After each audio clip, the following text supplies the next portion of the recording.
You touch on it there again. Millwall up next at the weekend. It's a chance to avenge that defeat in the playoffs last May, isn't it? Yeah, definitely. Obviously, they're a team that are in and around us as well. You know, they're looking at maybe trying to catch us and a couple of teams in the playoffs. So we've got to, you know, get the 3 points and push them a little bit further away from us. Just looking back to that playoff game last May, how much of a blow was that first half of football, because it didn't leave us with much chance to get to the final, did it? Yeah, it was tough. Obviously, I didn't play the game, but it was tough watching it for the lads, because I felt we played reasonably well over the 2 legs, but the set plays that Millwall scored from really did hurt us in the first half, and it, like you say, it gives a mountain to climb, and it was just not meant to be. We've played Millwall enough in recent years to know what to expect from them. What do we expect from them this weekend?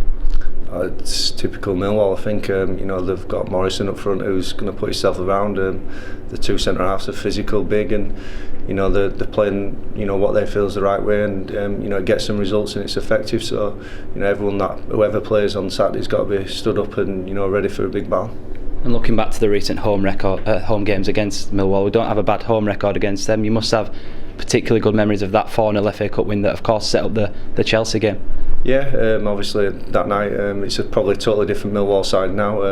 Obviously they were struggling in the Championship at the time, but the sending off for Beavers helped us massively. And then I thought we'd have beaten with 11 men on the pitch. I thought we were really at it that night, and I think that's what we're going to need to be Saturday to get the result.